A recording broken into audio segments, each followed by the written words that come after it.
Welcome to More Than a Few Words, a marketing conversation for business owners. This is your host, Lorraine Ball.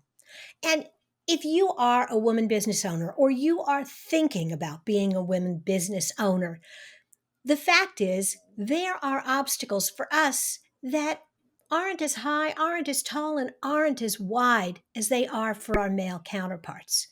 I'm not saying that to discourage you because the truth is there are successful women who have climbed up, over, around, and through. And one of those people is Sharon Gillenwater. She is a tech startup founder and business executive whose mission is to demystify entrepreneurship and make it more accessible for everyone. And just a little bit about her successes. In 22, she sold Boardroom Insiders, a business she built with no venture funding for $25 million. It can be done. Sharon, welcome to the show.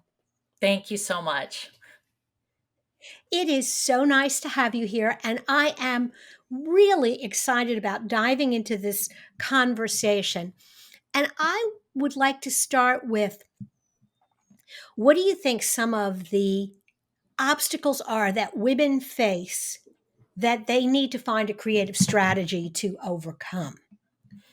Funding is the number one. Not all businesses need startup capital, but a lot of them do.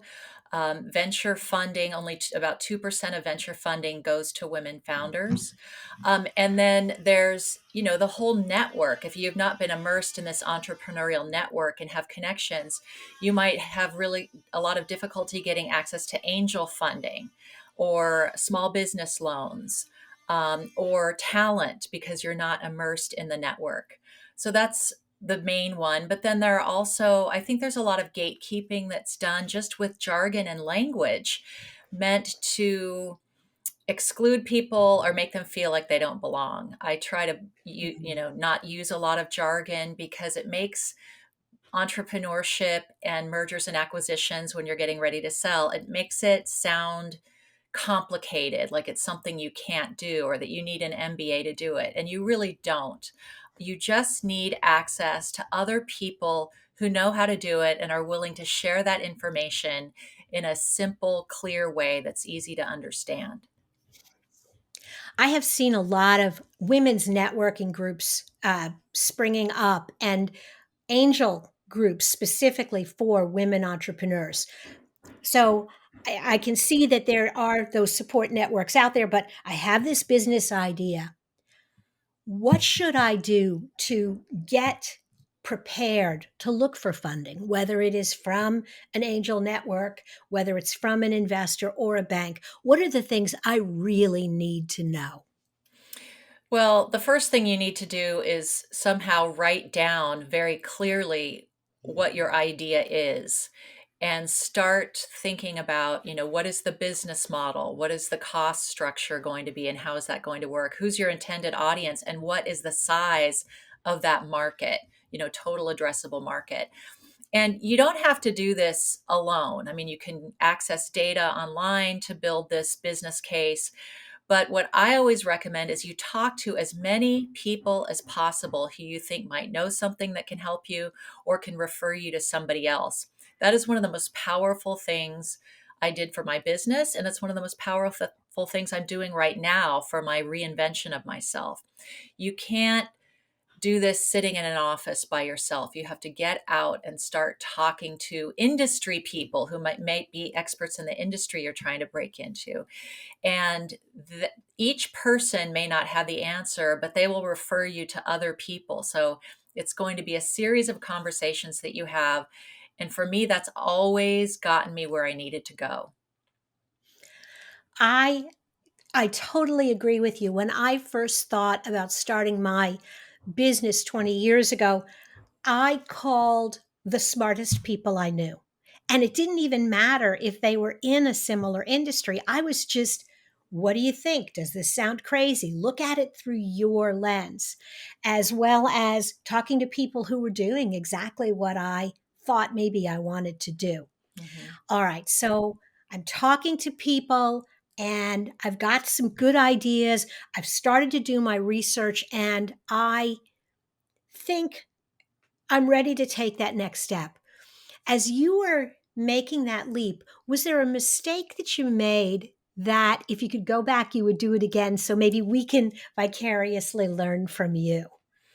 Well, one of the mistakes I made early on was that I was consulting in the area that I had a product idea for, right? So I was immersed in tech marketing with all these tech marketers at the biggest tech companies in the world. So that was great.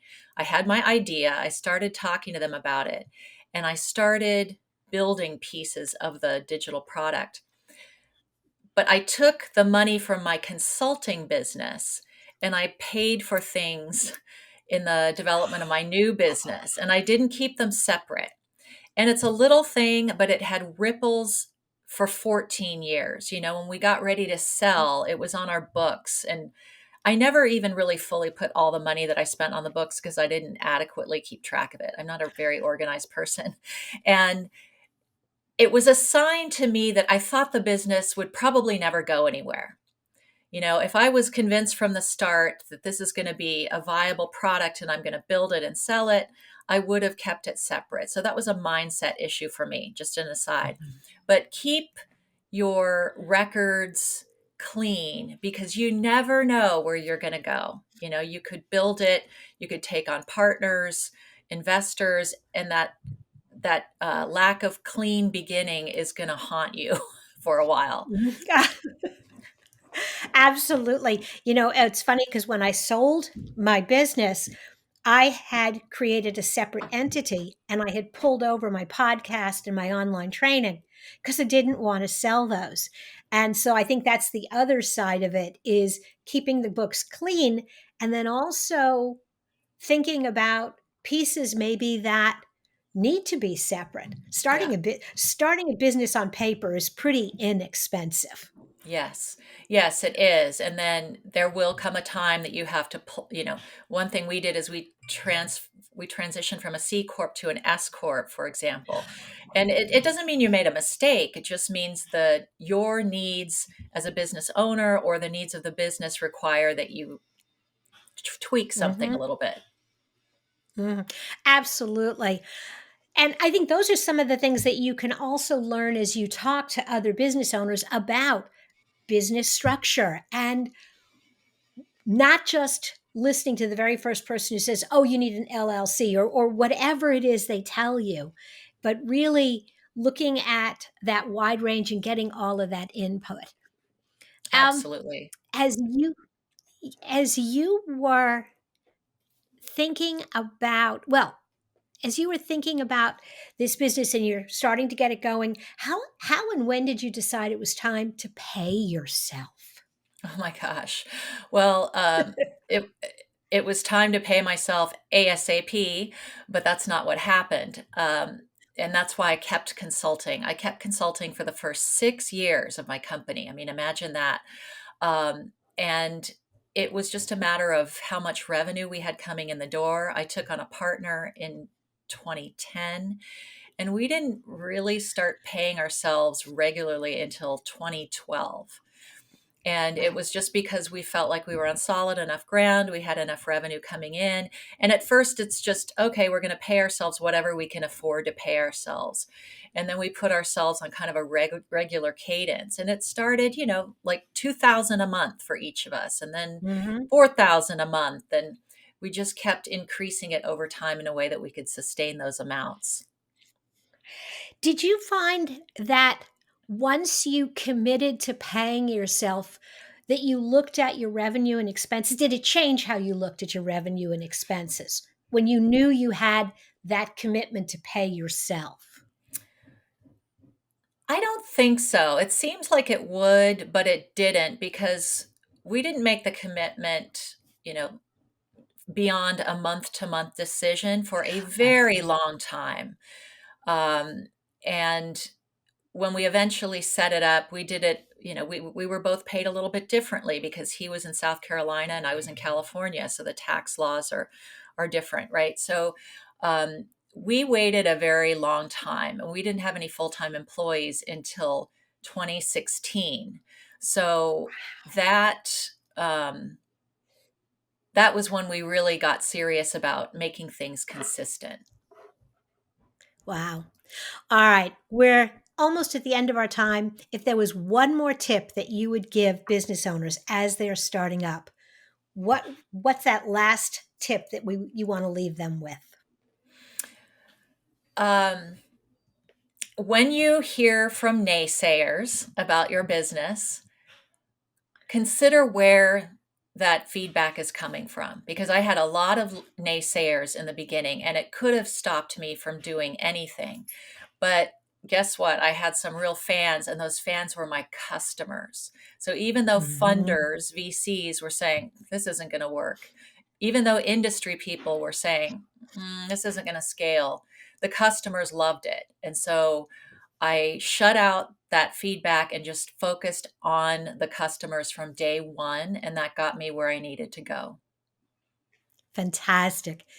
Sharon, this has been fabulous. Thank you so much for being a part of the show. Thank you for having me. If you are listening and you enjoyed the comments and suggestions from Sharon, I'm going to suggest that you take a look at SharonKGillenwater.com. There'll be a link in the show notes. You'll find information on her books. You'll be able to sign up for her newsletter. You'll even be able to book a private office hours conversation. And I think you should do all those things. Sharon, thanks again. Thank you. And if you've enjoyed this conversation and would like to find other resources for your business, be sure to look for MTFW wherever you listen to podcasts. Listen to two, they're short. This has been another episode of More Than a Few Words. Thanks for listening.